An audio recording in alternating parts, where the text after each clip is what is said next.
نحمدہ ونصلی ونسلم علی رسولہ الکریم اما بعد فاعوذ باللہ من الشیطان الرجیم بسم اللہ الرحمن الرحیم۔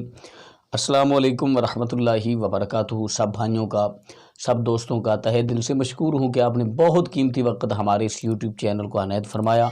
تو دوستو، آج ہم بات کریں گے شوگر کے مکمل علاج کے حوالے سے، آپ کو بتائیں گے وہ بھی قرآن کریم سے۔ اگر کسی کو بھی شوگر ہے، آپ کے فیملی ممبر کو خدا نخواستہ، آپ کے کسی عزیز کو، آپ کے کسی اقارب کو خدا نخواستہ آپ کو یہ موذی بیماری لگ چکی ہے، تو اس کا قرآن کریم میں علاج کیا ہے۔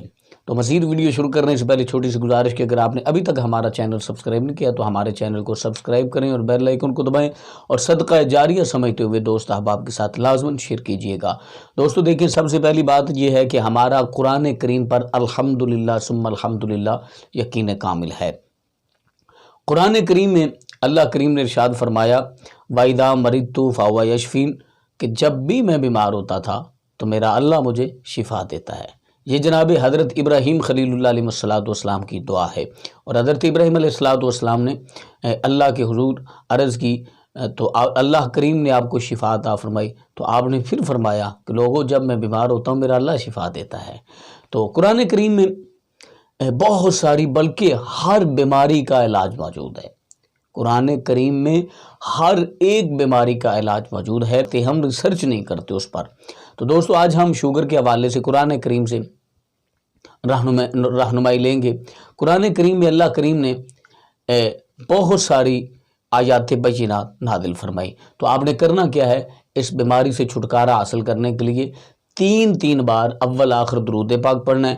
جون سا درود پاک آپ کو آتا ہے وہ تین بار اول آخر درود پاک پڑھیں، اور سورۃ القدر 3 بار پڑھیں، اور سورۃ الفلق یعنی کہ قل اعوذ برب الفلق، سورۃ القدر اور سورۃ الفلق تین بار پڑھ کے پانی پر دم کر کے مریض کو پلا دے۔ انشاءاللہ قرآن کریم کے صدقے سے، اللہ کے پیارے محبوب کے صدقے سے، وہ مریض بہت جلد جو ہے وہ صحت یاب ہو جائے گا۔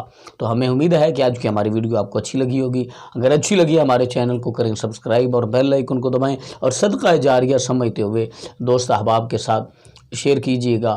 ہو سکتا ہے آپ کے ایک شیئر کرنے کی وجہ سے کسی کی زندگی بچ جائے۔ اللہ نگہبان۔